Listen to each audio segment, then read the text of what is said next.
श्री भक्तमाल में श्री हरि ध्यान निष्ठ भक्तगण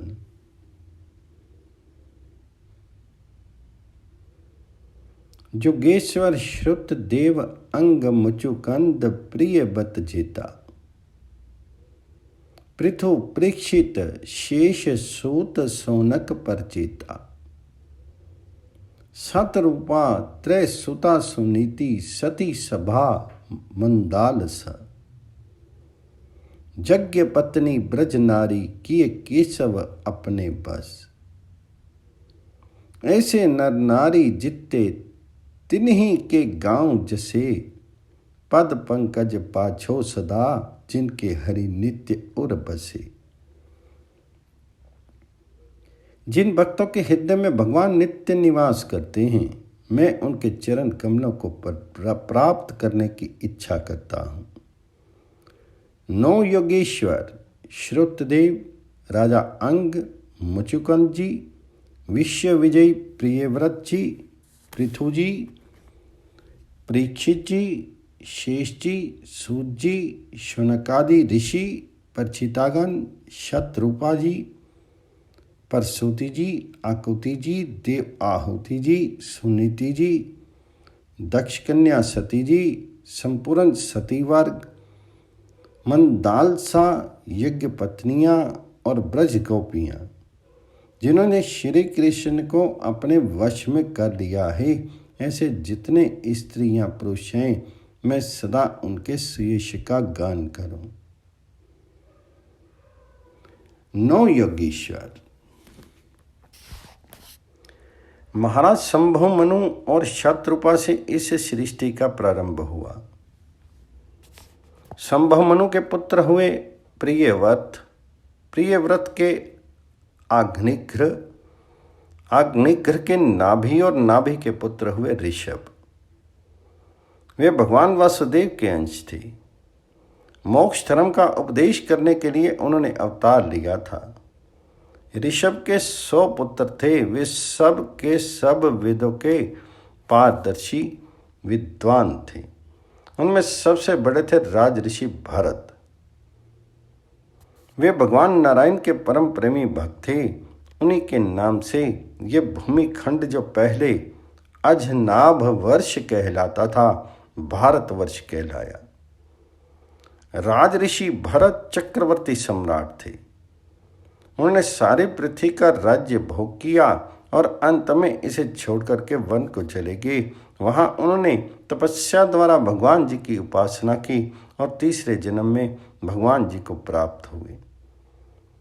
भगवान ऋषभ देव के शेष 99 पुत्रों में से 9 पुत्र भारतवर्ष के सब ओर स्थित 9 द्वीपों के अधिपति, 81 पुत्र कर्म कांड के रचयिता ब्राह्मण और बाकी 9 सन्यासी हो गए। ऋषभ देव के जो 9 पुत्र सन्यासी हो गए, वे बड़े ही भाग्यवान थे। उन्होंने आत्म विद्या के संपादन में बड़ा परिश्रम किया था और वास्तव में वे उसमें बड़े निपुण थे। वे प्रायः दिगंबर ही रहते थे और अधिकारियों को परमार्थ वस्तु का उपदेश दिया करते थे। उन्हें ही 9 योगेश्वर कहा जाता है।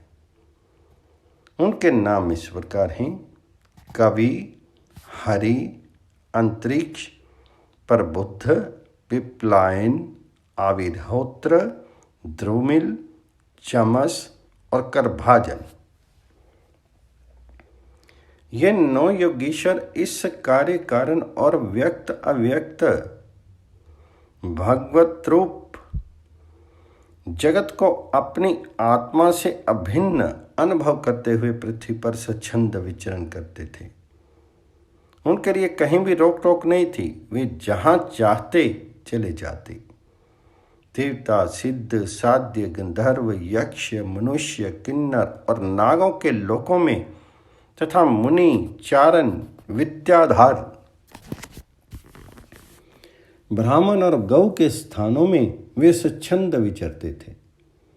वे सब के सब जीवन मुक्त महात्मा थे। इन 9 योगेश्वरों का विधेयराज महात्मा नेमि से एक बार संवाद हुआ था जिसमें इन महात्मा योगीश्वरों ने भगवान जी को प्राप्त कराने वाले धर्मों और साधनों का वर्णन किया था। उस समय महाराज निमि बड़े बड़े ऋषियों द्वारा एक महान यज्ञ का संपादन करवा रहे थे। स्वच्छंद भाव से विचरण करते हुए ये 9 योगीश्वर भी वहां पहुंच गए। महाराज निमि ने इनका बहुत आदर सत्कार किया और अधिकारी जान करके भगवत चर्चा की। महाराज निमि के पूछने पर उन योगीश्वर में प्रथम योगीश्वर कवि ने उन्हें भगवान श्री कृष्ण को प्राप्त कराने वाले भागवत धर्मों का उपदेश दिया। तत्पश्चात राजा निमि के पूछने पर 9 योगीश्वरों में दूसरे योगीश्वर हरि जी ने भगवत भक्तों के धर्म, लक्षण और स्वभाव का वर्णन किया। इसके बाद पुनः राजा के पूछने पर तीसरे योगीश्वर अंतरिक्ष जी ने माया और उसके स्वरूप का वर्णन किया और चौथे योगीश्वर पर बुद्ध जी ने माया को पार करने का उपाय बताया। इसके बाद पांचवें योगीश्वर पे प्लायन जी ने नारायण नाम वाले पर ब्रह्म परमात्मा का वर्णन किया। तत्पश्चात राजा निमि ने प्रार्थना की कि हे योगीश्वरों, अब आप लोग मुझे कर्म योग का उपदेश कीजिए, जिनके द्वारा शुद्ध होकर के मनुष्य शीघ्र अति शीघ्र अपने कर्म बंधन को काट डालता है और परम नैष्कर्म्य अर्थात कर्म बंधन की आत्यांतिक निवृत्ति का लाभ करता है। जन्म मृत्यु के चक्कर से श्रद्धा के लिए छुटकारा पा जाता है। इस प्रकार का उत्तर छठे योगीश्वर श्री आविर्होत्र जी ने दिया। इसके बाद राजा के पूछने पर 7वें योगीश्वर श्री द्रुमिल जी ने भगवान जी के तब तक हुए और आगे होने वाले अवतारों का वर्णन किया। इतना सब भगवत चरित्र सुनने के बाद राजा निमि ने पूछा, है योगीश्वरों, कृपा करके ये बताइए कि जिनकी कामनाएं शांत नहीं हुई हैं, लौकिक पारलौकिक भोगों की लालसा मिटी नहीं है और मन एवं इंद्रियां भी वश में नहीं हैं तथा प्रायः जो भगवान जी का भजन नहीं करते, ऐसे लोगों की क्या गति होती है? इसका उत्तर देते हुए 8वें योगेश्वर श्री चमस जी ने बताया कि हे राजन, जो लोग अंतर्यामी भगवान श्री कृष्ण से प्रांग मुख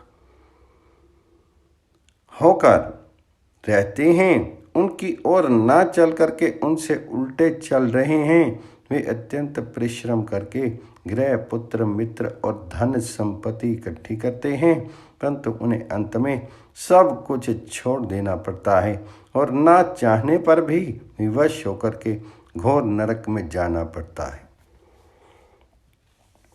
भगवान जी का भजन ना करने वाले विषयी पुरुषों को यही गति होती है। अब राजा निमि ने पूछा, हे योगीश्वरों, भगवान किस समय, किस रंग और किस आकार को स्वीकार करते हैं और मनुष्य किन नामों और विधियों से उनकी उपासना करते हैं? इसके उत्तर देते हुए 9वें योगेश्वर श्री करभाजन जी ने कहा, राजन, सतयुग में भगवान जी के श्री विग्रह का रंग श्वेत होता है। उनके 4 भुजाएं और सिर पर जटा होती है तथा वे वल्कल वस्त्र पहनते हैं। वे काले मृग का चरम, यज्ञोपवीत, रुद्राक्ष की माला, दंड और कमंडलू धारण करते हैं। सतयुग में लोग तपस्या द्वारा सबके प्रकाशक परमात्मा का ध्यान करते हैं। त्रेता युग में भगवान जी के श्री विग्रह का रंग लाल होता है। उनके 4 भुजाएं होती हैं और वे कटी भाग में 3 मेखला धारण करते हैं। उनके केश सुनहले होते हैं और वे स्त्रुक, स्त्रुवा आदि यज्ञ पात्रों को धारण किया करते हैं। इस युग के मनुष्य अपने धर्म में बड़ी निष्ठा रखने वाले और वेदों के अध्यापन में प्रवीण होते हैं।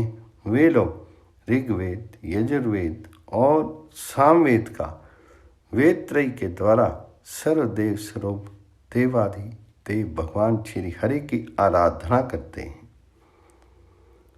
द्वापर युग में भगवान जी के श्री विग्रह का रंग सांवला होता है।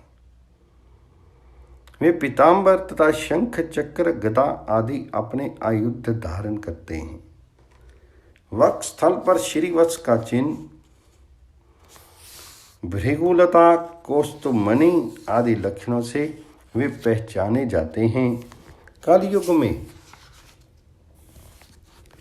काले रंग की कांति से अंगों और उपांगों, अस्त्रों एवं पार्षदों से युक्त श्री कृष्ण की श्रेष्ठ बुद्धि संपन्न पुरुष ऐसे यज्ञों के द्वारा आराधना करते हैं जिनमें नाम, गुण, लीला आदि के कीर्तन की प्रधानता रहती है।